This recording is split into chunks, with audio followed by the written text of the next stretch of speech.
Alrighty, good morning, afternoon, or evening, depending on where and when you are watching this.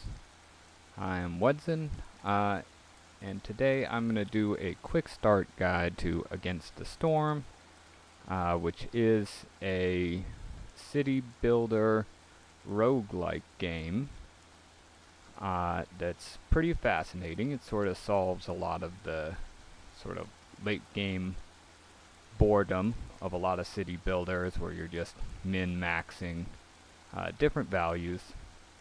It's one of my favorite games. I put several hundred hours of time in it. I've been trying to get people onto it. Um, but there's a lot to know going into it, and I looked online, and a lot of the guides were either a specific play style or they were a little bit more advanced, and I felt like they were missing out on a few of the things that I think were important to not just tell people how to play the game, but sort of teach them, because part of the beauty of this game is there's a bunch of different ways to play it. And your goal doesn't have to be to, be the best against the storm player there's ever been. Maybe you want to get really far in the game, but you also don't really care about looking up guides and numbers and charts and all this stuff. You just want to have fun, but you want to do well. Um, so I thought about making this video as just sort of a setup, you know, the things that you kind of essentially need to know, and also a few of the things that will help you figure out what direction you want to go, how you play the game. It's sort of like uh, asking somebody who has no programming experience, like, well, what language would you prefer? Like, you can't really make, any decision on that until you played around with a few of them. You can sort of see the positives and negatives, what kind of fits your style. So that's what we're going to be doing today. So I'm going to go ahead and change this to a new profile. And looks like it should start us out just giving us some information on the new patches. And we'll go ahead and just jump right into the game here. The world is plagued by the Blight Storm, a vile cycle of destruction ravaging everything in its path. The only safe haven is the smoldering city where the mysterious Scorched Queen reigns. You are one of her viceroys, a pioneer sent into the wilds, tasked with establishing new settlements and acquiring valuable resources for the crown. Your goal is to help rebuild the smoldering city and secure the future of the Queen's subjects. So this is pretty basic, just introduction into this game. And there's a couple things. So if you have some experience with city builders or roguelites or anything else, this is really a combination of two games. Each game is sort of a level that you move through, and that progresses you further to something called a seal, and those are your more meta objectives. So each individual game contributes to sort of a larger game that's maybe a string of 5 or 6 levels combined, and as you get to higher difficulties, you might have more of those in the same thing. So it sort of combines these two things. There's some different biomes that you can choose to go to, but we're sort of getting ahead of ourselves there. So this is just going to be the tutorial. In fact, I'm going to skip the tutorial, which I think you should do, just so we can jump in real quick and sort of really get going on the details you need to know. Where's the any key?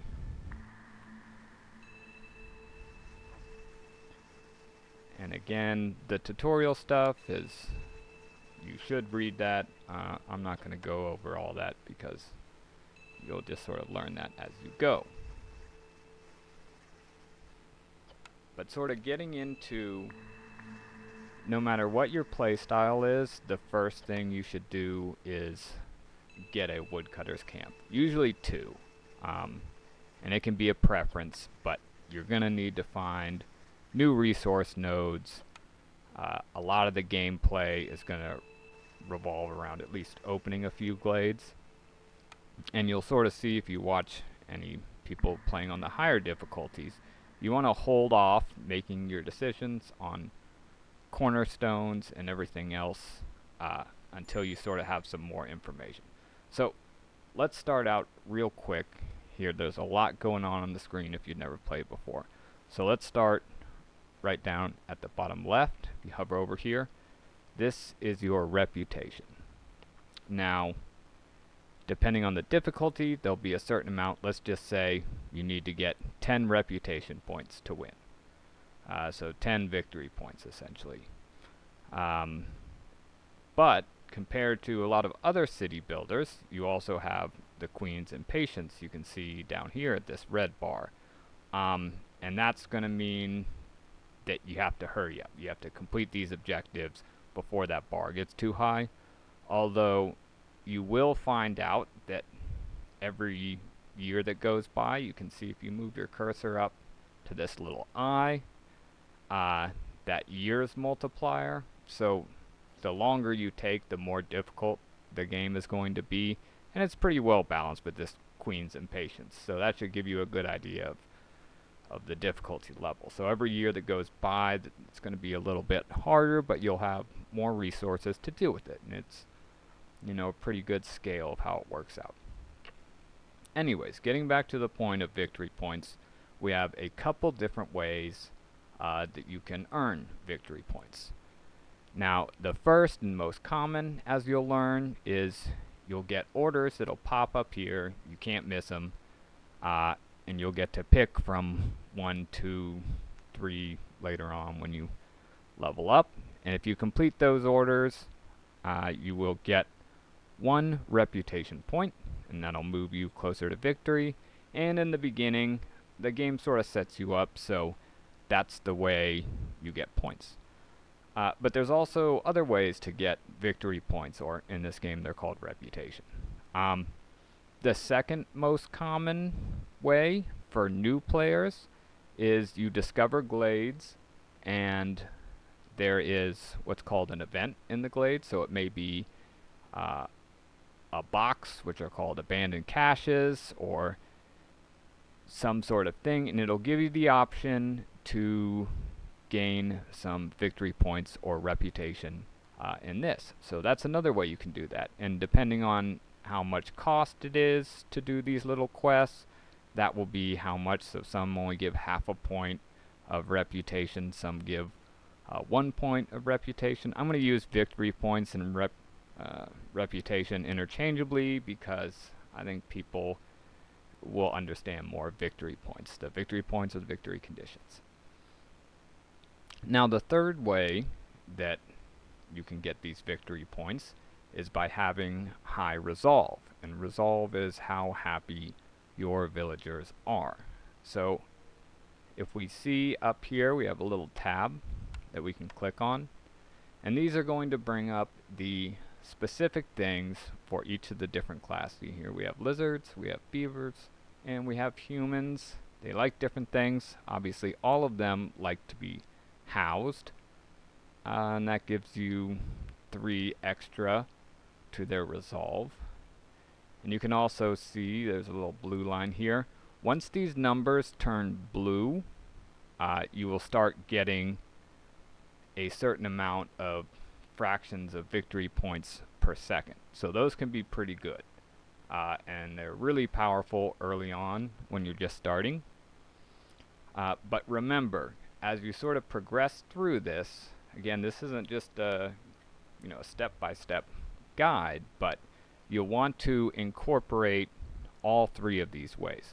So you're going to want to do quests, you're going to want to do the Queen's orders, and you're going to want to get good resolve, and the varying degrees of those things should be based off of, what your personal play style is, and also what the game throws at you. So it should be fun, and you should just kind of go with the options that you're given. So we're just going to jump in real quick. It says choose a blueprint. So if we click on this little crown, you'll also see these little blue dots. So every time we reach those, we'll get a new blueprint. So you can always tell that. And normally it will give you some choices. Here it's going to make us pick the small farm. So we have a small farm.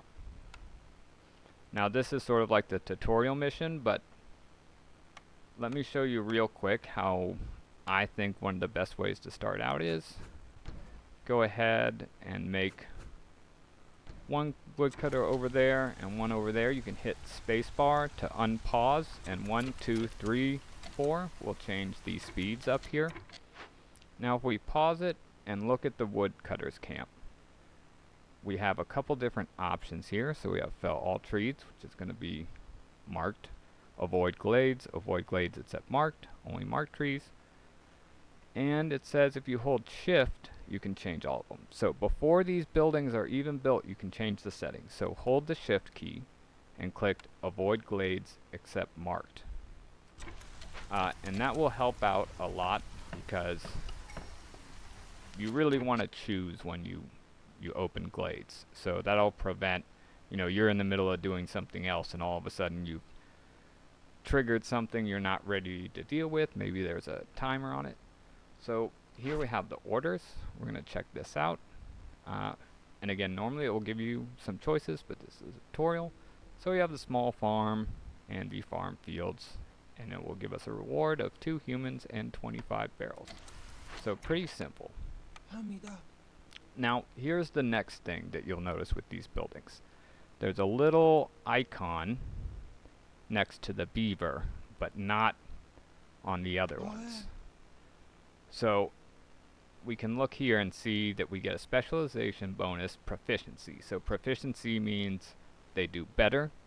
There's also another one that's comfortable, and they will get a resolve bonus. So just like building them houses, putting them in jobs that they like. So for beavers, the woodcutter's camp isn't technically a job they like. They don't get a bonus on like, but they're able to deliver more wood with that. So now that we have these going, we will build the small farm. And here's something that a lot of people miss, although it looks like since I first started they've changed the tutorial to show this. You click on your small farm, and then you have to build these farm fields. Now it'll show you where the fields can be planted, and different buildings can actually share fields. I don't want to get too far ahead of myself here, so we'll just sort of let this go.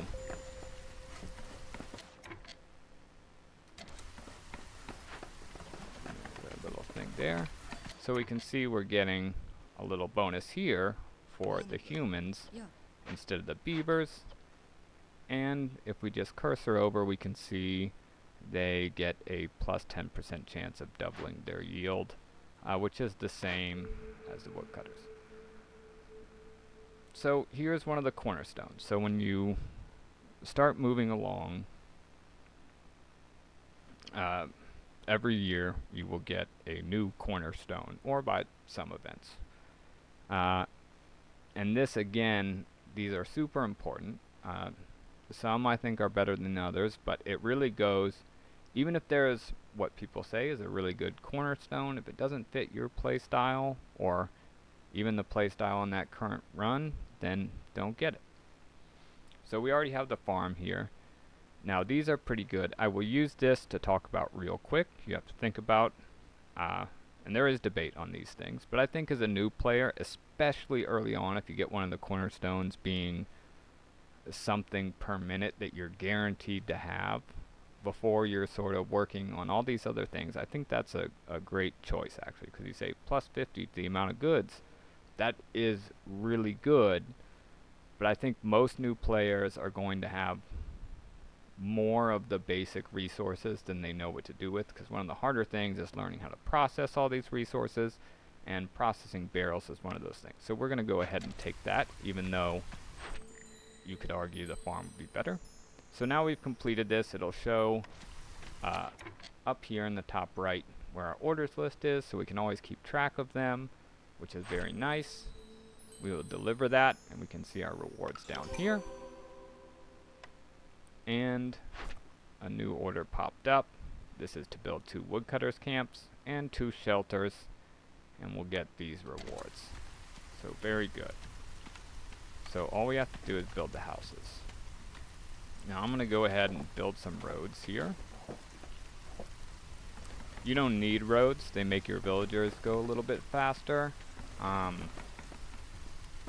For me, I just like them because it sort of gives some organization to everything. And it's a good habit to get into, because as you get into more difficult levels, you'll get a severe reduction in walking speed if there are not roads, and they don't cost you anything. All they cost you is the time it takes for somebody to build them. So now that we go to the houses, I'm going to do another breakdown real quick, because we sort of went under this bottom bar here. We have the Queen's Impatience, which I told you before is sort of your countdown timer to complete the level.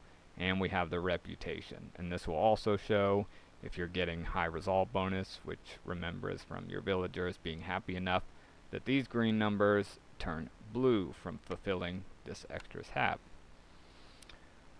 So now at the bottom we have roads. This is pretty standard if you ever played city builders before, your different things. We have camps, which is here. Camps are anything that you harvest. And as you can see, the small farm is not there because you plant something, so it's more of a production building than just harvesting. But the rest of these things you see here, if there's a physical object that your people go collect, that's going to need a camp.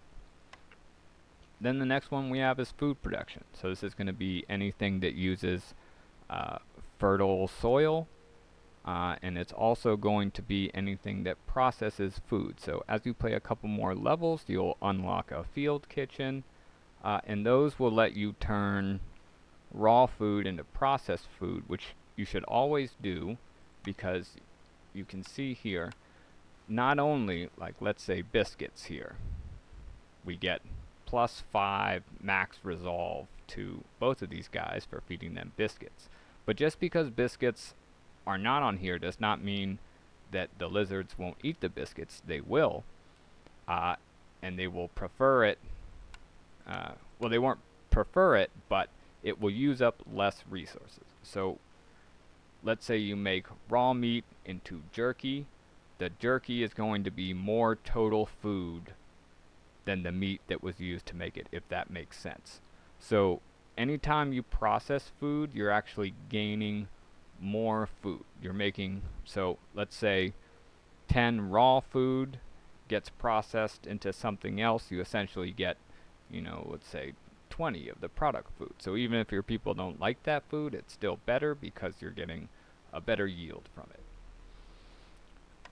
Then we have housing down here, which we're going to need the cornerstone to get, so I'll go pop that up.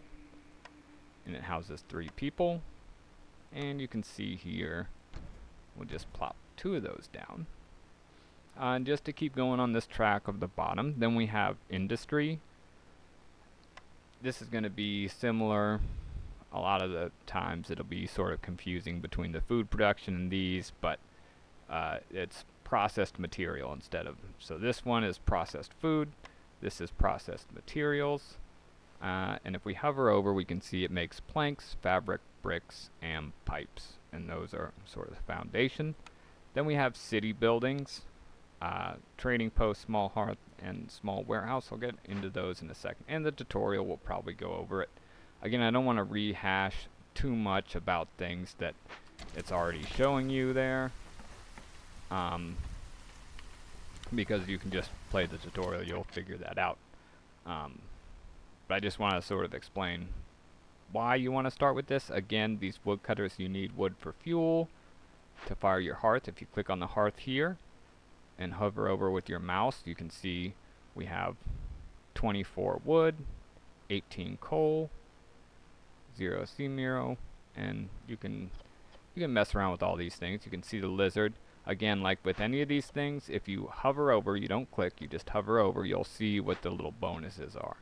So this lizard gets +5 resolve, and everybody gets +1 resolve on top of that. So that is great. We have our houses building here. Okay. Now we have the home and hearth set up. We got 2 more beavers. So let me grab this real quick. I want to show, again, I briefly went over some of these numbers, but it's probably a good idea to go over them again. So like I said before, if we expand this little tab, it will show us specifically what they like, starting out with their housing needs, then their food needs, and then I'll call it extra needs. So both the beavers and humans like to have clothing. The lizards don't care about clothing, so they have extra food instead. So see, they have pickled goods, pie, skewers, and jerky. So 4 different types of food. The beavers only have 2 preferred foods, and the humans have 3 preferred foods.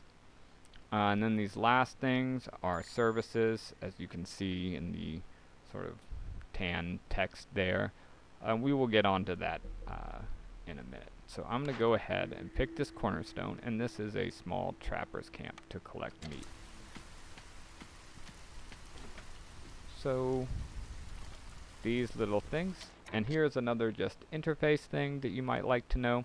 So if we go ahead and left click on anything, whether it's this thing over here or this thing over here, you can click the camps, but I think it's easier to just click on this and then click this button here, and that'll save you a little bit of time. Now you can hit the R key to rotate the building. This isn't hugely important, but you'll see how that little icon gets bigger. That's how you know if it's in range or not. And this is actually very useful, as you'll find out later on when you go to move your camps. So usually when your base is very large and gets complicated, you can just hit the move button and little icons will show up on, over here or over here, showing you where the resource node is to be grabbed. So that's a very useful skill instead of having to remember where everything is. And anytime you're up in this screen, if you just right click somewhere else, it'll go off the screen. Now we can see here, we can put any of these people, but the lizards like it, so they get proficiency. So they have a 10% chance of doubling their yield. So before I get into that, I was going to go over the last thing. So I told you all this information, which seems a lot. So let's just go ahead and close that. We don't need to look at it. What are these important numbers up here? So starting at the top, we have 13 people. We have 5 free workers, builders. So as long as somebody is not assigned to a woodcutter's camp, a small farm, any sort of job, the hearth, they're available to be building stuff. So when you put something up for construction, those are the people that will build it. And then you can see 7 people are homeless. And we can see specifically none of the humans are homeless. So we have 5 humans, and all 5 of them are house. 3 of them are not working. We have 5 beavers. 2 of them are not working, and 4 of them are homeless. We have 3 lizards. All of them are working, and 3 of them are homeless. So we can take this number. So 4, 5, 6, 7. We need 7 people. And houses fit 3. So we're going to want to make 3 houses here. And this should work well because we have 5 available workers. In fact, we can put more of these guys up here. We're going to speed up the time. And that's pretty much the basics that you'll see to get started. Now, usually at this time, it's year 1. So you're going to see this is the little clock. And if you hold over it, at the top it will tell you what the current season is. So it's the drizzle year 1. Next clearance in 50 seconds. So the clearance is the next season, and then it will be the storm. So things are going along swimmingly. Again, not much here that the tutorial doesn't tell you, but just going over how you want to start up. And I think we'll breeze through here. So now you can see our next quest is to get a smokehouse, and this is going to show you how to process the foods. So if we go down here, the tutorial is going to show us the smokehouse here. So here's another thing that's important to note. These stars, you can see 3-star jerky, 1-star pottery, 1-star incense. Those are variations of the output that you get. So see how this costs 4 insects or 5 meat, 5 wood, and we get 10 jerky. A building that only has 1 star might require the same ingredients and only give you 5 jerky, or to get 10 jerky it might cost 10 insects, 10 meat, or 10 wood. That's not what I'm not sure what the exact recipe is, but that's the main point of getting the higher quality recipes. Now, a lot has sort of happened all at once. We can see always you should take a break and just look up in the top right to see these different options. So we can see this one says newcomers, and we'll go ahead and pick up a lizard and a human. We have all these stocked up with people. And real quick, you don't have to take the newcomers, and again, this is a stylistic choice. I think you should always take more people immediately at the very start, but as you get going, you'll sort of need to adjust your needs. So you don't always have to accept the newcomers. You can just leave them up there. If you already have enough people to do all the stuff you're trying to do, there's no point in getting more people, because then you might not be producing enough food for them, enough clothes, so it actually hurts you in the end. Unless you have work for them to do, you shouldn't pick them up. But in this case we do, because we can get more of these fields. Again, if we just click on an object, then we can find out that it is the harvester's camp. So they will go build this, and we can see the cost here: 5 planks, 2 fabric, of which we have. It'll show a little chest up there. Alrighty, the smokehouse is done. So now we can see this one has 2 objects. So that means not only do we get the proficiency, which means we have a chance to double the yield, but also they get 5 resolve. So we can see over here on the left, if we pop them out, their resolve is 10. So again, that's going to be plus 5 for the individual, but there's 4 of them, so there's some math. Now I want to put some more guys in there. So how can I easily find it? Well, if we hold the Alt key on the keyboard, this will pop up. So now we can see who is in each of the buildings. Now if we right click, that will take one of the guys out. So now we can put another guy in the smokehouse. Now we did lose a bonus here, but I think it's better to have 2 guys getting plus 5 resolve. So now they're up to 13.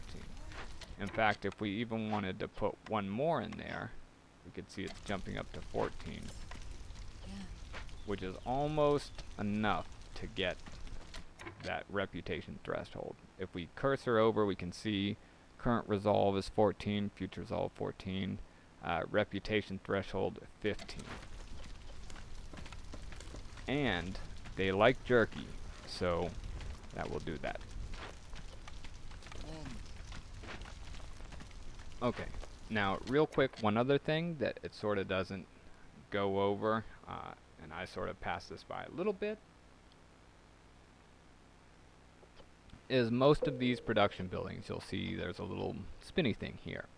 So always look, unless it's in a box like this, that means it can only be clay. You cannot substitute anything else for it. You can click this. You can undo it, so now it will not use either. Or you can click insects and meat, and those can be used interchangeably. Also, you can use wood, sea marrow, coal, or oil. Now the next thing I like to do, I didn't do it just for simplicity's sake, but usually before even constructing the building, you say, hey, do we need incense? No, so let's click that, because what will happen if you click this tab over here, now I know, sort of getting ahead of it, is your people will spend a bunch of time picking up whatever the ingredients for this thing you don't want to make are, and even if you don't have all the ingredients, they'll still sit here in the workshop, which if you want to get rid of them, you have to click this, but a lot of times you can be like, I needed some item for a quest, and where did they all go? And they're just stuck in a warehouse that can't really make the item because it's missing one of the ingredients. So let's unselect that, and then let's set a limit for what we want. So let's say 40, and we can make this the top priority, and then we'll say 10 pottery. So that's something pretty useful for any production buildings that you want. Now we may want pottery in the future. You can see we don't have clay, so let's click on that and make a stonecutter's camp. And it says there's no builders available. So again, if we want to, I'm going to pause it real quick. We can hold the Alt key and sort of see, I think we're pretty good on wood. So let's get rid of it. Again, if we hover over any wood icon, it will show that we have 7782 wood now. So these guys are charging along.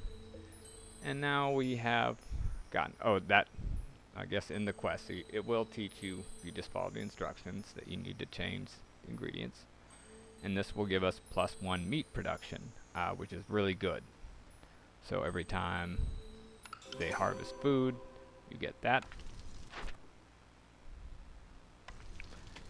This actually, since the new patch, they've added some new tutorial stuff, which I think is really good, to show you some of the things that were left off. Okay, this is going to do ale, pickled goods, and packs of crop.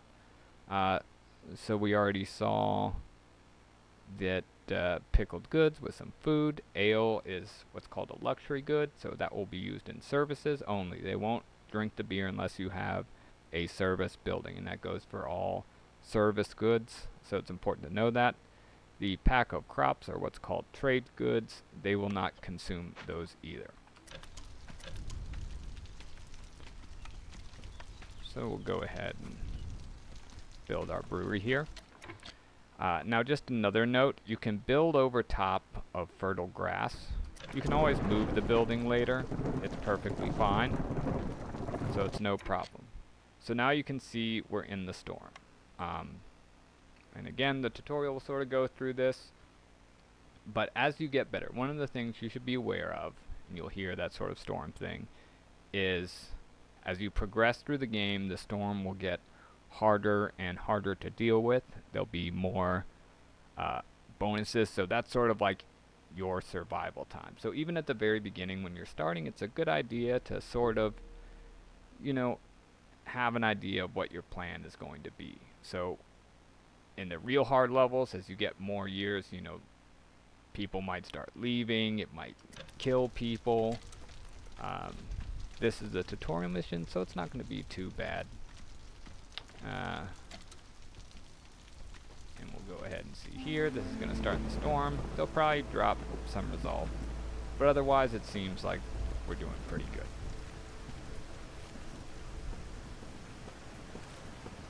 Now the next thing I want to show you why this is going on is down here at the bottom. We went through these things, your industry, your city buildings, I guess they're called. Oh, we know. And, oh, I didn't conclude my thoughts there. So another thing that is very important to know is if we go back up here and look at this little eye, this is going to give us the breakdown of the hostility. So we're only at level 0, so that's fine. If we put our cursor over here, it's going to say an additional stack is going to be added for each hostility level. So -4 to global resolve. So that means If we were at level 2, we would get -8. If we were at level 3, we'd get -12, which as you can see would actually put 2 guys in the red, which would make them leave, as you'll see. So hostility management is a huge part of this game. And one of the ways you can get rid of this, well, I'm sure we'll introduce you because in this tutorial it left out this button, but there is a button up here that will stop all the woodcutters from working during the storm, which is pretty good. Again, now if you ever forget, you can always cursor over these things up at the top so we can see this one is not active yet. So see how this one hasn't come down yet, but if we get to level 1, you can see homeless villagers have a plus 10% chance of dying every 60 seconds during the storm. To prevent it, fulfill housing. Now here's one more thing. When you get to the new year, you're going to get a cornerstone and some new people. The people might actually come sooner and further on in the game because there's different lengths.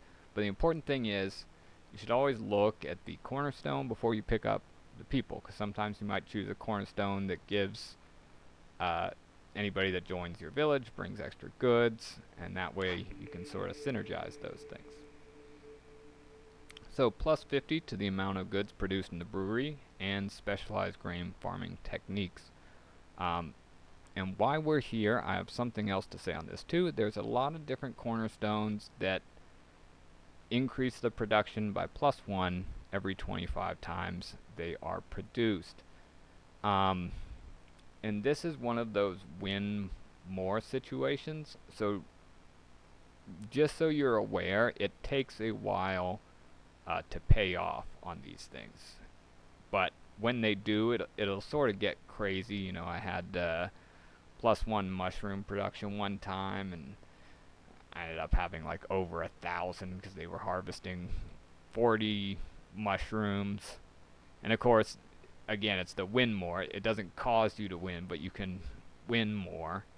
And especially with farms, if you're just harvesting grain is important, but for farms, you're usually good on it. But plus 50% to the amount of goods produced in the brewery is very good, especially since we're using harder to get. Remember, we're using barrels, which require a lot of materials to get. So this is much more efficient. Unless we were really out of grain or whatever the resource would be, I think this is the pick that we want to go for. Now we'll get our people. So we can get 2 humans and 1 beaver, 3 humans and 1 beaver. So this one is going to have 4 people, this one's going to have 3.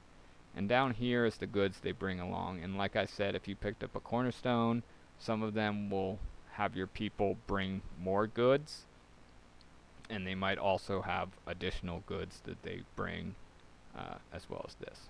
So we're going to take more people. The more the merrier for now. We do want to get 2 houses, so I'm going to throw those up. And again, for most buildings, you can move them.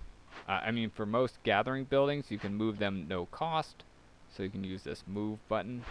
For other buildings, not so much. So this brewery, notice we can't move this. So only for the gathering place, which sort of makes sense, right? You're constantly having to move these things to new areas where there's resources, and others where there's not. So we're going to build a little path here. Now let's take a look at the brewery real quick and see it's not making anything because we have only selected pottery, which we don't have. We have tons of barrels though, so let's make a ton of beer. We'll make a ton of these, and we don't want any pack of crops right now, so let's leave that there. Now remember, I had initially set avoid glades at set mark, so they've been going here, but we're going to open a glade. So down here in the green, these are our wood cutting options. So we hit the plus and click right there, and that will open the glade. And we can see we're doing pretty good on the Queen's Impatience and good on reputation. Here are some mushrooms. We don't have an herbalist camp, so we can't build anything. Now here are one of the quests that I said. Some of these glade events will have you able to get reputation, which will help you win the game. Remember, reputation are essentially victory points. There's one more thing that you might get confused with. Sometimes the goods are created, but you can't see them. And that is because they haven't been delivered. So you'll see these 3 tabs up here. If you click the middle one, storage, as I showed you before, sometimes stuff gets stuck in purgatory there. You can X those out if you want them to go back into your main storage, but this building can't store a lot, so they're automatically delivering goods immediately. So we'll go ahead and go to max speed, and that will give us barrels in the ale recipe. Now we can see over here that we're in blue, so that means we're getting a reputation bonus. So we can see 0.07 reputation per minute, which is not a lot, but that actually is going to be the biggest ways we've been getting the reputation, mainly just from these orders. You can see anything that has the little crown of the queen here, and then it'll have a number. That's how many reputation points you get. And you'll see here there's 8 orders, and we have 1, 2, 3, 4, 5, 6, 7. So if we complete all 8 orders, we will win the game. But as you get higher difficulties, you may have 10 orders that all give 1 apiece, but you actually need 18, 16, or 20 points to win. And so obviously doing a lot of those glade events, but a lot of it is going to be this sort of passive gain of smaller numbers over time that's really going to help propel you to victory.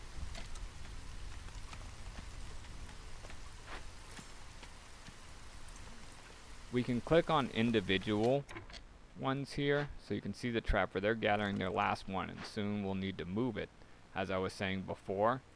So anytime you click on these, it will light up the resources. Even if they're not in range, it will light them up somewhere else that you need to move them to.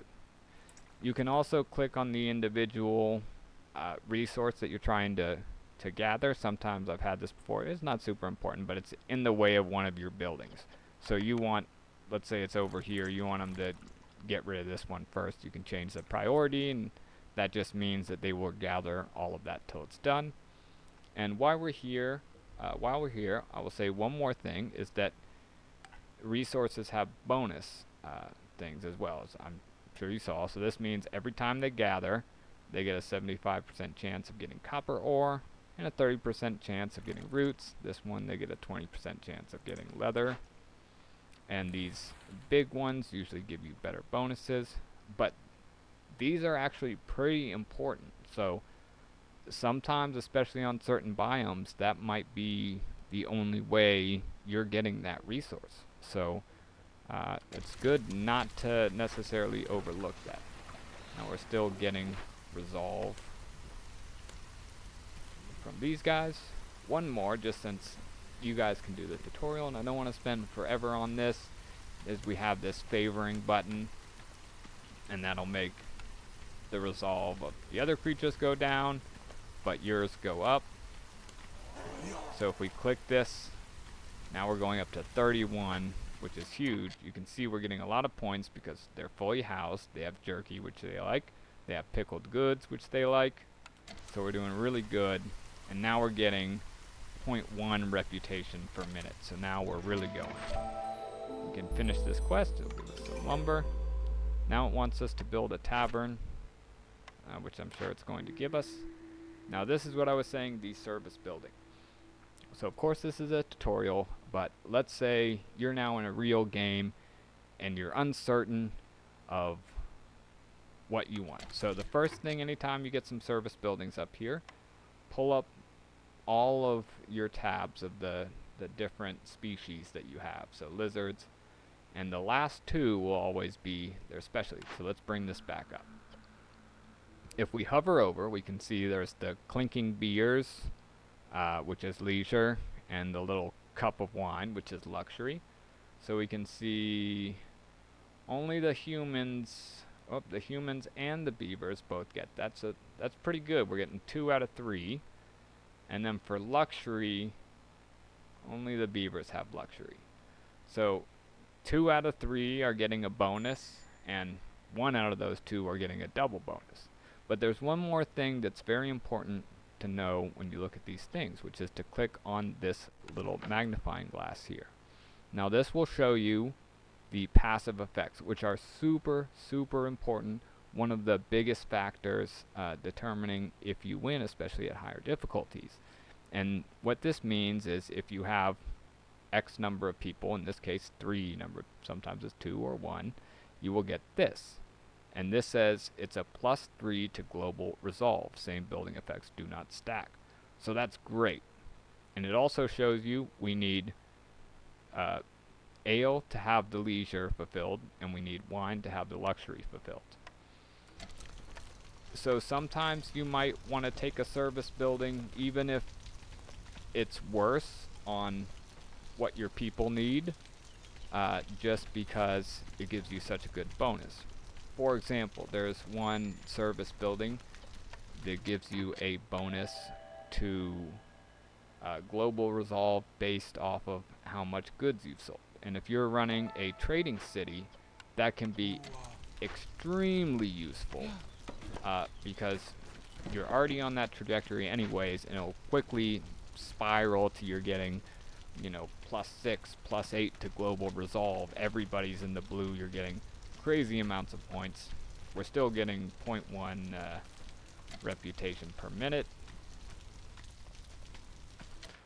Now here's another important thing. So if I put my cursor over the favoring button, so if I stop favoring these guys, they'll still be blue. You can see the number goes down to 26 because it's still blue, so they'll still be getting some points, not as much, but it won't bring the beavers or the humans up to the point where they are getting blue, which means that we're getting resolve.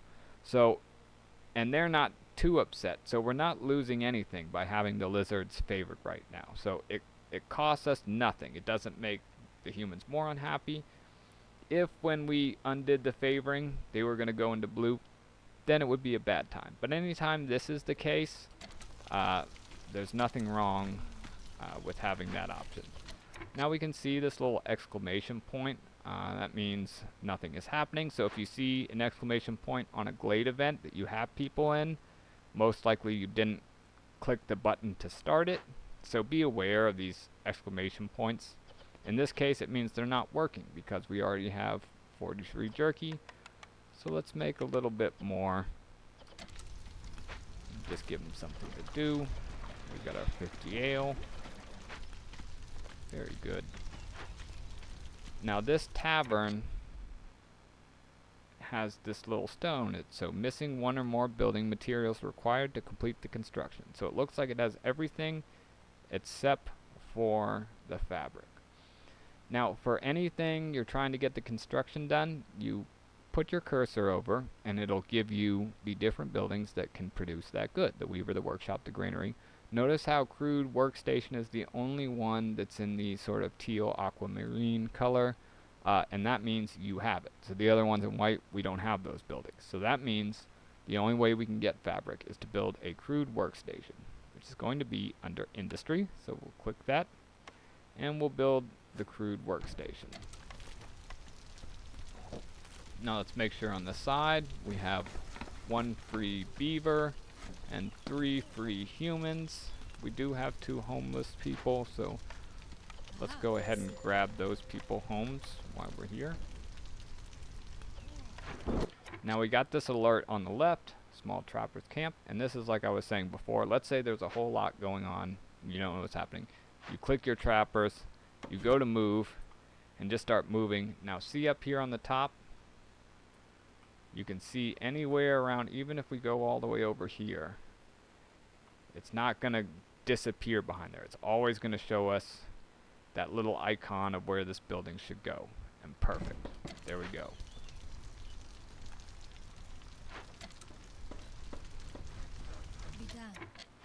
We'll check back at the crude workstation.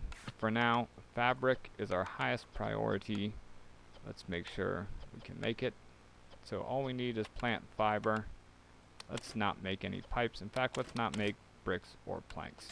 And as you can see, even though they haven't made anything yet, they still brought all this wood and clay in there, which we may have needed to use. Stonecutter's camp has no nearby, so if we hit move again and sort of swirl around, we can see there's no stones anywhere. So that means it's time to open up another glade. Remember again, just some refreshers. Holding Alt will show all the different things. And then if you put your cursor over it, you'll see this worker gains +5 to their resolve. This worker has a 10% chance of doubling their yield. 10% chance of doubling their yield. +1 to global resolve, and the individual gets +5. So those are all very good. So now we have our cornerstones, and I think for most people doing the tutorial, this would seem like an obvious choice, that the +2 to meat production. Because you don't want your villagers to leave or die. And this brings me to another thing that I think is important to talk about as you sort of learn to play the game. And of course, people are going to have their different opinions, but to enjoy the game, you should sort of go with the flow. So sometimes it'll just be unavoidable. The level that you're in, a lot of people are leaving, or there's a lot of events that cause villagers to die. And you shouldn't look at it like every village needs to be perfect. So sometimes cannibalism can be absolutely phenomenal, because 40 meat is really good, especially on a map that doesn't have a lot of resources. Now, you should look at, you usually don't want to get this at the starting point, and we're going pretty good. So we're not expecting anybody, we've almost won. There's really no reason we would get this right now. But that doesn't mean that it's not a good choice. So all the choices are situational, and this is mainly to say, if you've seen some guides and they say, well, this cornerstone is better than this one, or this way to play, it's still all situational. These things can be very good in the right situation. And usually the ones people agree upon are like the best here are kind of the ones that are the least situational, that are good, all rounded, but some of these can be extraordinarily powerful. So let's get the nets to +2 meat production. Now if we click on this, we can see we get +1 and +2. So that's pretty good. And they're producing 4 meat there. So instead of the 1, we're getting the +1 and the +2. Again, anytime you see the little crown glowing, you can click on that, and that means you're going to get a new building blueprint. Now we can choose human houses, beaver houses, or lizard houses. And it looks like we have the most humans. We have 12 humans, we have 7 beavers, and 4 lizards. So let's get the human house. That seems pretty obvious. And this little orange circle is the circle of the hearth. So the service buildings and the houses need to be built inside those. And let's go ahead and get 3 more humans, since we're already building human houses.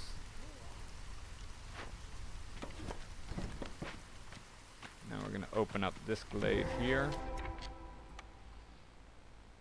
And I've just noticed that we do need to make planks and bricks. So let's have 10 and 10. Alrighty. Now we've opened one of the dangerous glades. So this is the last part, and we're about to wrap everything up. But you have the dangerous glades, which will have this little, skeleton deer thing, whatever. And maybe not on this map, but there's also forbidden glades. So this one only has the dangerous, but you'll see an even more intense looking one of that, and that's the forbidden glade. And anytime you open a dangerous or forbidden glade, you're going to be on a timer in order to solve it. Basically, if you don't solve it in time, something bad will happen and they will continue. So there's one where it will, if you don't do the quest, it will destroy an area. But it doesn't mean you can just leave it alone, because after it destroys the area, it'll start another timer where it destroys an even larger area. So most of them just keep continuing the threats, so you need to deal with it. Now this we can see here is the Dangerous Glade event. We have a couple other things. We have a Weaver. These are great. You can hover over here to see. You can even click the preview button. It'll show you what you can make there. Or you can salvage it for resources if you already have a building that does it. Now we can see if we hover over here that it makes better fabric, gives us training gear. There's a plus there, meaning we can't make training gear, you know, right now without having a new building. And it gives us trade goods, which maybe or maybe we don't need. So back to the Dangerous Glade event. This is something that we need to solve now. So the first thing I always look at is what are the benefits that we can get. So this one says perform ritual. This will increase global resolve by +3. That's insanely good and counts as 4 decorations of a type. And if we burn it down, we get 20 fabric, 30 reed. So obviously this one is a much better option. Hold on, I'm in the way there. This is a much better option than this. But that means it's probably going to have a higher cost. So this one only costs us 5 lumber or 5 of some fuel that we can come up with. This one costs 10 beer, but it says fishmen hate the fire, and we're not able to sacrifice goods in the hearth. So again, we haven't done that in this little quick start guide here, but you will see that as it gets harder, you'll need to use sacrifices during the storm most of the time to lower your hostility so that people don't leave. So that's pretty important. So if you're on that case, one of the decisions you might want to make is, when do I start this? I have 12 minutes and 49 seconds. Should I wait for the storm to pass to start this or not? And again, we can put our cursor back up here to see the next clearance is in 3:34. So it's going to be 6-7 minutes till the storm, and this only takes 3 minutes and 30 seconds to do. Now let's say we had opened this on early and we didn't have any of this stuff to do the quest. Then we can look here. So if we don't do this by the 12 minutes and 50 cents, the storm's duration is increased by 100%, so it doubles. And the drizzle and clearance seasons are decreased by 50%. And we get 1 impatience point, and it will start another timer to do another one of these effects. So let's go ahead and pick the resource we have, which is beer. Good. Then we'll have to click to add people, just like it's a service building. Now sometimes people just click that and hit it. You want to make sure you do that, you hear the noise to make sure that you're moving along. Now there's a couple things here too. We can see this actually is just a free decoration, so we can go ahead and move that on over here. Let's go ahead and drop people in the tavern. Now we can see this is not building because we don't have 4 planks and 4 bricks, but they are working on it. So let's move these up a little bit.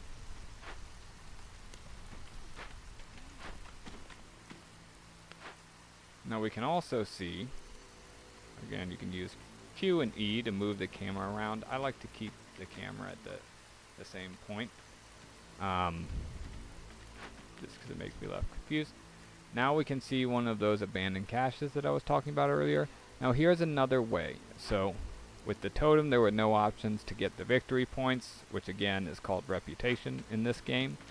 But this, if we use 5 tools, we get 0.75 reputation points. So that's pretty good, unless we really wanted this. So the choice you're usually going to make is, do these goods here, are they going to be worth in the bonus to resolve or to solving other quests, that it's worth it to do that. Because otherwise, you're going to want to go with this, if you're unable to do this one. And it's perfectly fine, because there's no timers on these crates, to just leave them there. Sometimes you might get an event that lowers your hostility every time you open one of the crates, and then if you left them there, you can pick up on the bonus. So my general advice is, there's no hurry. Don't open them unless you absolutely need the stuff. So it does nothing for you to spend time and workers opening this stuff, and then you just have some resource you're not even using. Now we can see this converted totem, +3 to global resolve, and it counts as a harmony decoration. So we'll put that guy right there. We finished that quest, and we've almost finished this. We're gonna get that bonus there. And the last part I'll say is with the hearth. So last thing we didn't go over, because I'm not going to play another level, I'm just going to end it here, because I think this is really all you need to know on the gameplay side, is the hearth will show you these are the resources. Almost always, just every level, click the stop after the storm. It's just going to be important. You're not going to have this unclicked until you're at a very high level. Would be the only time you really want to manage that. And then it will show us we need 8 people housed, of which we have 24 housed, and 4 comfort decorations. So this last little button is the decorations. Now the park and the garden, you can see in green, that's comfort. In blue it says aesthetics. These are the 2 ones that have, usually at the very end, will be the ones that take up space. So this takes up 4 spots, so that means it gives you 4 of that resource. So that's gonna be it. It's gonna give you the read more with the services, glade events, food, reputation points, winning and losing. I think we went over all of that.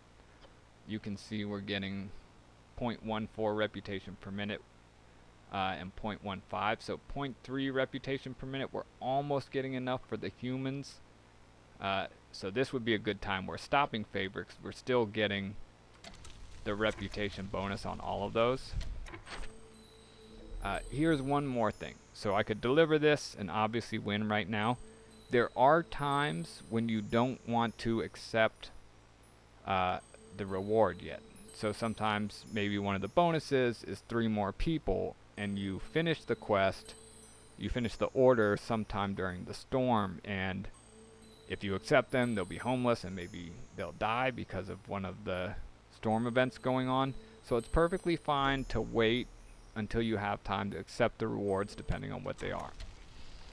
Again, I don't even need to accept that reward because I'm getting 0.15 plus 0.17 plus 0.28, so almost 1 per minute reputation. That's a lot. So it's basically completing like a queen's order once a minute. Very good. Then you'll get this screen that gives you some new buildings. The makeshift post will have to do with trading and food stockpiles. So this brings me to the second part, and I'll probably make an addendum video going more into trading, even though I didn't want to really talk about any style specifically, more of just the controls and how to get there. You'll level up, you'll get these new things, which I'm sure you can figure out on your own. But here is the second part that looks like we have these hexes like a Settlers of Catan board, and this is sort of the second part of the game, which is you move across the map so we can buy upgrades. We can see all the way up the tree, and we can pick these. Obsidian Archive. We'll just get that, doesn't really matter. There are very good things if you look up. I don't think it's even worth it as you go up, but you can unlock new buildings, you unlock more embarkation points to spend, you can upgrade your hearths. So you just sort of follow that along as you go. I wouldn't worry about any of these extra deeds. All that stuff will just sort of come pretty naturally. The game does a really good job of teaching you. Now again, since I originally played with the new patch update, maybe they did a better job of sort of explaining it. So each of these levels, you progress on this bottom bar, get closer to the end, and in there you try to get to the seal and finish one of the seals. And doing a seal is that's going to make us end the cycle. You'll see here's all our things. When you get to the end, if you don't do the seal, it'll give you this. You have to end. And this seal contracts, I got confused. They probably fixed it, but when I first played, once this is unlocked, you can only have these available when you end the whole cycle summary. So let's say you're trying to do the Cobalt seal and you keep playing and you can't see it on the map anywhere. You have to select this at the end of your next run. That's a little further on, but it might be helpful to just remember that. That's what this thing is. These are the seals, and those allow you to play more, let's say, games in one sort of larger, or more matches in one game, let's say. So you'll see here, this sort of ends it up. And as you get close to the seal, it'll be a little bit different because you cannot win the seal game by just getting the 10 or 8 victory points or resolve. So here's one of the seals. Instead, you still have the Queen's Impatience go up, but you have to discover a special building that'll be like an eyeball, and you have to seal it, and it's going to give you some different quests that you need to do. So just be aware of that. You know, it's going to be a longer one,